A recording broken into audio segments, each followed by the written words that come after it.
Back now on Not Too Picky, and this is an interview I've been looking forward to. Texted some guys around, some guys I know in some gambling chats, and hey, this guy wins some bets. Well, you got to have him on the show. Matt from Dead Prez Picks. Matt, thank you so much for joining me today. I really appreciate it. Got back to me last night and said, hey, let's make this happen. First of all, before we get started, I got to know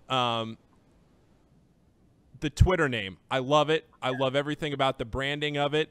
Kind of take us, for people that are listening, some of our listeners. I mean, this is only our 5th show here, so we're kind of getting into everything. So for people that are listening that maybe have listened to us that don't know you here in Southwest Ohio, take us through your branding and kind of who you are. Yeah, first of all, thanks for having me on, guys. Secondly, the name just came from money. The Dead Prez Picks with money on it, and that was the goal. But I actually thought of it with a few of my buddies when we first started. There was 4 of us who actually kicked it off together. We were actually in college when we started the brand up, so kind of started as just an idea. But as time went on, we kept trying to push it out, and it eventually worked out. So happy that it did. But yeah, that's where the name came from. All right, Matt, I like it. Let's get into some Thursday night football here. We got the people listening here from Cincinnati. So I've seen you flashing up some big picks, some picks that you feel pretty confident in for Thursday night football. So let's focus on that right now. The Bengals and the Dolphins. Bengals right now, I think it's settled at 3.5 for the Bengals. I was talking before you got on that teams that are coming off a money line win as an underdog, that's the Dolphins, who are going into a Thursday night game as an underdog, the Dolphins, are 0-12 straight up and 1-11 against the spread. I loved the Bengals already. I love them even more after hearing that. It opened at 1.5. It's at 3.5 now. How do you see this game tonight, Matt? Yeah, I'm with you. I love the Bengals as well here. So I jumped on them right away when they opened there at the -3 line. Kind of just the line itself, I think, was a bit of a giveaway, in my opinion. Miami's been the best team in football through the first 3 weeks, but yet they come into this game as a field goal plus underdog. But it's a tough spot for Miami, right? You get a short week. Tua was banged up last week. They had some other injuries on the defensive side of the ball. Jalen Waddle a little banged up. I think those guys will go, but they're nowhere near 100% tonight. So this is going to be a tough spot, in my opinion, for Miami to come in here into a tough place like Cincinnati on the road. And then not even to mention, they're coming off of a win that, it's a serious high for them, right? They beat the Bills, who are the best team in football. It's a divisional team.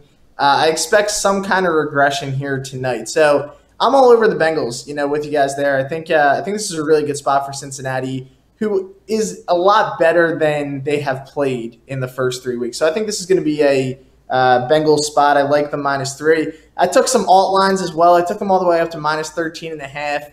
I think they could actually, I think they could. I'm going small on that one, but I think it could get away from Miami tonight early with the health of Tua, which I just think is such a question mark. I think he'll start the game, but as the game goes on, I'm really curious to see how he holds up.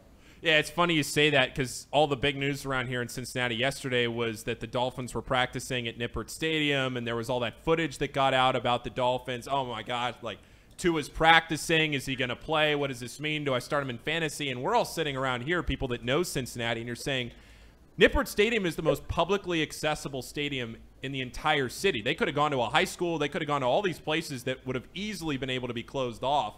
And instead, they go to the one stadium in this city that is completely open to the public, and students are walking through everywhere, and then they get shocked when footage comes out of Tua practicing. So I don't know what they're getting mad at here. It's you do it to yourself when you do that, right? Right. Yeah. So Tua practices yesterday, and did that factor in at all to anything that you were looking at this game? Yeah, no, I thought he was going to play. I mean, they obviously, have a serviceable backup behind him, a guy with a lot of experience. But Tua is the best option for them.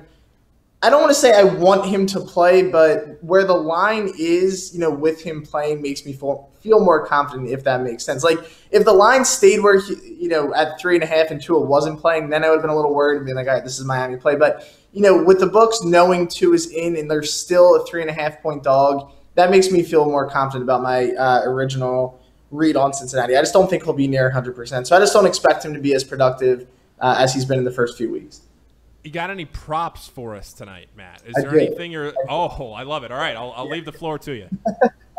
Yeah, I'll come up with some props. One I really like is Joe Mixon anytime touchdown. You know, he's the favorite to score in the game. You know, he has the best line of anyone to score. But, you know, he hasn't been in the end zone yet this season. I expect him to find his way in at some point tonight. Like I said, I think Cincinnati's going to score a ton of points in this game. He's had his chances. You know, he's been close a few times. But I think he'll find his way in. You know, he's a threat not only in the run game, but we also know in the passing game. And then second play I really like, I like Jalen Waddle's under tonight, which will not be a popular play because him and Hill, obviously they have been, the best duo in the young season. But again, I think he's a little banged up right now. I question, how well Tua is going to play in this game. So I like Waddle's under in this one as well. I got it at 68.5. I don't know I think that number's still hanging around. Yeah. I think that's where it is right now. And then the final one I like was Jamar Chase, over 5.5 catches. He's gotten this in 2 of the 3 games to start the season. But they use him all over the field. They use him a lot to extend their running game, with those quick screens. He usually gets 2 to 3 of them a game, which are kind of like cheat sheet catches. They just add up pretty easily. So I like him to get a few catches that way. And then, he is still their top target at the end of the day. So I think he'll be able to get over that 5.5 number. So those are a few props that I'm on tonight. I like it. All right. So let's take a look now. We talked about the Thursday night football. Let's look ahead. NCAA.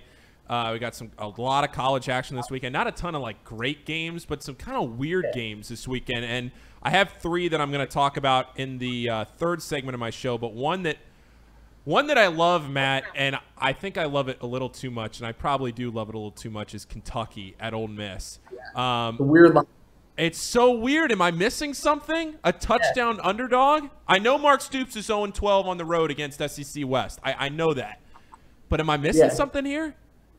No, I mean, my initial look at that was Kentucky as well, but then that line kind of throws you off a little bit because you're like, well, why are they, giving 7, their top 10 team, in the nation? But they had a similar line when they played Florida, right? And they won the game outright. So I'm not overly worried about it. I'm going to trust Kentucky. I mean, it might be a trap line, but a full touchdown here feels like a lot of points. I like Ole Miss a lot, but I don't know if they're going to be able to get enough stops, to cover this number. I see a push kind of as the worst case here, but I'm with you. I like Kentucky, even though that line it does make 0 sense, which can kind of scare you off the number sometimes. But if I'm with the public here, I'm with the public. I'm going to ride it. Yeah, that's exactly what that's what I'm saying too. And I have some more reasons I'll talk about later because I want to hear your thoughts on the rest of the college slate, and then we'll get into the NFL too. Anything else around the college action this weekend that kind of stands out to you, catches your eye, anything like that?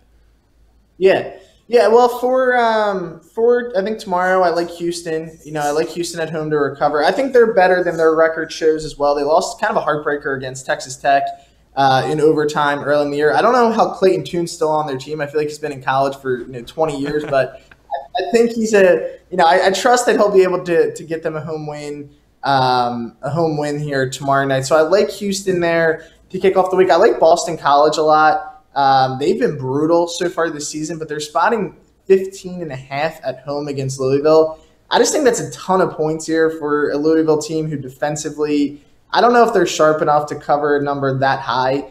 And then kind of the one you hit on there, I do like Kentucky. I know, again, that line is a little fishy, but that's one of the plays that I've already jumped on. And then another early game that I like for Saturday, and this is going to be an ugly play, but I like Iowa at home with the points against Michigan. I've been told not to bet on Iowa because it's tough to watch, but I'm going to trust that their defense gets enough stops to stay within that number at 11. The total on that game, Matt, is 42. That just screams just ugly Big Ten football. Oh, yeah. my. I don't think Iowa's ever played a game that wasn't ugly, though. Their games are always just – it's hard to watch them play at times, but as long as they cover, I'll be a fan of them this weekend. You're watching J.J. McCarthy last week from Michigan, and I'm just watching him overthrow footballs left and right. I mean, he's missing guys by 5 or 10 yards that are wide open for touchdowns, and you're like, bro, what are you doing? Yeah, he was struggling a lot last week. That game, again, that was another game against that was tight. They pulled away at the end, but they didn't impress me a ton against Maryland. And Iowa's a tough place to play, even though we're we're beating up on them as a team. You know, they do play an ugly brand of football, but it's still a tough place to go in and blow them out. So I think 11's a lot here. Yeah, I'm with you on that one. That was the game that I looked at. I wasn't going to bet it, so I didn't mark it down as one to really talk about. But yeah, I feel like over 10 points with a team like Iowa that just sort of wears you down and grinds you down, and you get bored yourself playing that game, and you're like, can't we just get out of here and just you take the win, you know? All right, NFL. Let's look ahead to Sunday. Pretty decent game, you know, pretty decent Sunday games, and a lot of games that are, you know, 4 or 5 points or less. Anything that you see right now that jumps out at you?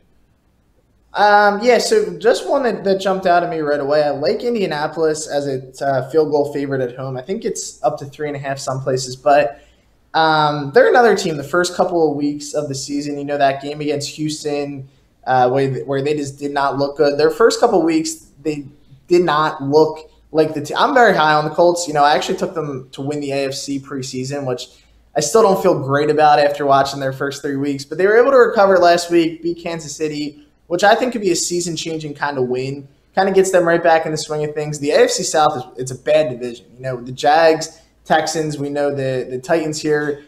The Colts should win the division. I think they will win the division.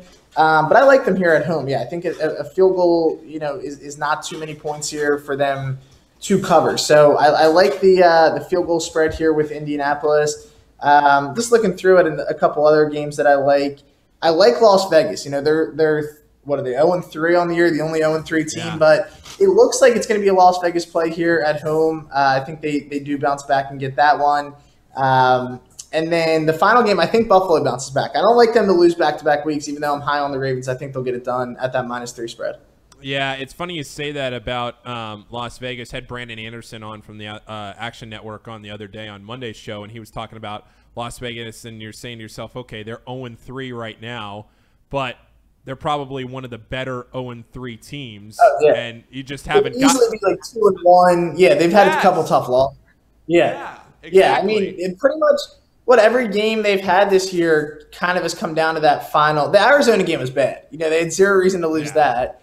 But even last week, you know, against Tennessee, a 2-point conversion away. So they've been week 1 against the Chargers. They were right there. They've been there. I think they're much better than their record indicates. And you can't just go out there if you're Russell Wilson and you put what was that an advertisement for? Was that an advertisement for Subway? Was it Subway? These videos get better every time I watch them. What is he doing? Like, seriously, I don't know. Do you think, Matt, when he sits down with his PR team, or like when the person from Subway walks up and they're like, hey, we want you to do this, does he say to himself, yeah, I'll do it? Like, he doesn't need the money. What is he thinking? He doesn't need the money. He doesn't need the money. I don't know. A lot of his videos, you know, they make me laugh, but they're cringeworthy to watch. They're so cringy, but I mean, I'm with you. I'm sitting there the whole time laughing at it going, how as an NFL quarterback, how do you let this happen? Or how does somebody on your team not scream that? What are you doing? Like, come on. We got to stop with these videos. All right. So before I let you go here, and again, I appreciate you having me on. You have you're closing in on 100,000 Twitter followers. Is that like a mark for you guys? Is that something you've been gunning for? Yeah, that'd be cool. You know, it's grown a lot during the football season because I think we had like 80 to start the year. So hopefully we can get there by, you know, around Thanksgiving, Halloween time. That is a goal though, for sure. Okay, so you have about 100,000. I have about 100. Now we are on just show 5. It's early. So it's early. You're right. It's early. I am willing, Matt, to take any advice that you have for growing an audience here in Southwest Ohio. Now, we pied one of our producers in the face the other day. You know, we've come up with some things, but you know that's some good content. Yeah, it's good content. You know, we're trying to give some winning picks. We've had some winning picks. My co-host, who's not here today, we're doing a Bengals tailgate, so he's down setting that up right now. He was 5-1 over the week. You know, we've had some winners here, but what's going to gain some traction? And I had John Hyslip on. You know John. Yeah. So he was on last week, and I've asked every guest for one winner. Maybe you've already shared it, but one lock. And right now, our guest winning streak is at 2. You can make it 3, and we can keep. So, you know, 1 is just something, 2 is a street, 3, you're That hot. is true. So Yes. it can be the Bengals. It can be something we've already talked about. But between now and Monday's show, I need one winner to continue this streak. I'm sticking with the Bengals. You know, isn't it a Bengals? Most people are Bengals fans, right? In your guys' area. So, yeah, I'll stick with the home team. I think, like I said, I love them tonight. So I'll go Bengals -3 as my lock of the show. -3. All right, I like it. Sure. All yes, right. I'm gonna buy the. I got it at -135. So. All right. Gonna be Matt, let's do this again sometime. I really appreciate you coming on. This was fun. Let's do it again sometime. And yeah, down the road, once you get to 100, don't forget about us little guys. We're all fish swimming in the market. All right. We're all doing the same thing. Yep. We're all giving winners. Thanks, Matt. I really appreciate it, man. All right, man. Thank you for having me on. Take care, guys. See ya.